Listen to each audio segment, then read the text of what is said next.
Is the Frog Mini still relevant in 2023? On the coattails of the Frog TKL on the F1 and the F2, the Frog Mini is just as the name entails, a smaller 6% version of the big honkin' TKLs. It was prototyped in mid-2021 and sold in 2022, and now in 2023, it's still being sold in stock. Wait. We just got notice that as of editing this video, they're sold out. Geon sometimes restocks these randomly, so don't worry about it. He does own his factories after all. With the pressure of the budget customs like Zooms and QKs and pre-builds picking up in terms of quality, should you consider the Frog Mini in 2023? I know, summer is coming and maybe you're a bit behind on your resolutions. It's a good time to step up your nutrition game with the smart option, Factor Meals. If you couldn't tell, I've been slowly losing a little weight by watching what I eat. And Factor Meals makes it dead simple. When I cook my own meals, I don't always get my vegetables in, so having them prepped for me makes it really easy. And I really like the gourmet options because I can get a little treat for myself without completely going off track. I can tell you now, I've had the pork and the filet mignon, and typically those bigger cuts of meat take a lot of time to cook, sometimes more than 10 minutes, and the rest of your ingredients get cold. I mean, in between meetings, I got 10 minutes, right? So Factor comes in handy because 2 minutes in the microwave, I'm ready to go. I don't have to worry about cooking, I don't have to worry about cleaning up. Within 10 minutes, I could rush a meal if I have to. So if you're down to give this a try, go to factor75.com and use code ANDV40 for 40% off your first box. It's a great time saver. It's well worth the money, trust me. Even the veggies are good.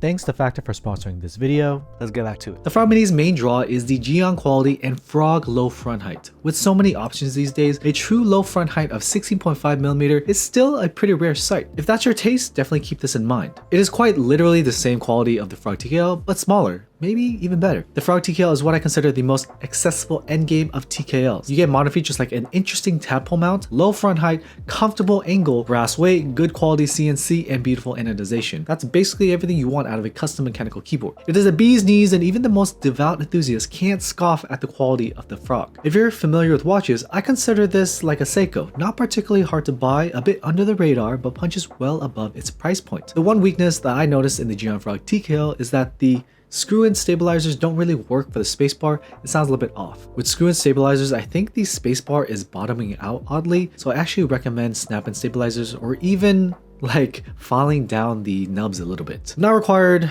just use the snap-in as a bare recommendation, or just remove the tadpole at the spacebar to improve the sound.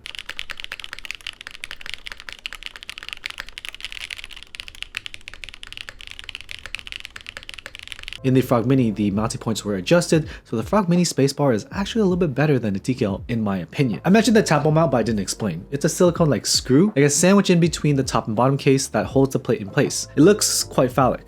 It feels very similar to a top mount, but is actually an isolation mount in that it limits metal on metal contact, which is good. Less ping, less hollowness. You may ask, what's up with this theming? Well, Geon just let his Discord decide the name and theme. He's just kind of a troll like that. This keyboard has no actual affiliation with the amphibious species. Because of the top mountish system, some may find the sound a bit hollow or roomy, depending on how you like it.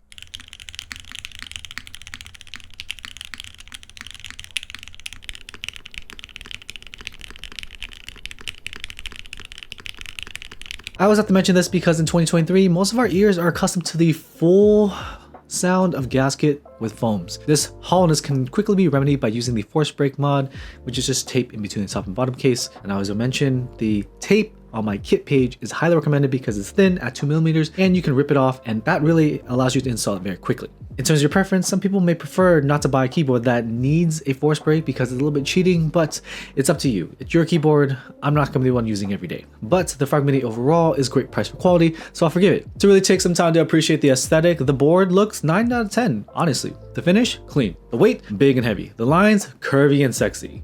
Curvy and sexy. Two-piece board with a seam that's done well. Nothing fancy like a seamless side, but it makes the assembly dead simple. And those love handles, easy to grab and pick up and move around. It's not really a heavy board, so it's not really a problem, but having a place to stick your fingers in is greatly appreciated. Well, why not a 10 out of 10? Well, the font on the back is ugly. It says F-R-O-G, but I had some random people take a look at it and they thought it was just miscellaneous hieroglyphics. Honestly, don't blame them. The font is just weird. Wow, Andy, this keyboard is so good. Why is it everyone's endgame? Well, 60% keyboards in general, simply put, are not very popular. The lack of arrow keys, lack of F keys, and lack of navigation turns people off. People are used to full-size keyboards, maybe a TKL where the numpad's cut off, but cutting off the F row and everything else and not having arrows is a little bit too much for people to handle. Geon also also pumped out so many units that this isn't scarce by any means. And given that the older TKL brother exists, people often gravitate towards that for its size and keys. The competition for those who are actually into 6% keyboards is so rough. Shoot, the Unicorn exists in this space, and the Bakaneko for a cheap alternative of that. So the Frog Mini is just cursed because it's good, but it's in a space that's also filled with other good boards. It's not bad, but it isn't the most cheap keyboard in existence. Let's get to the price. $265 for the keyboard, so cheap, but there's no PCB. And the $45 for the hot swap PCB, and then shipping for me was $41.65 from Korea.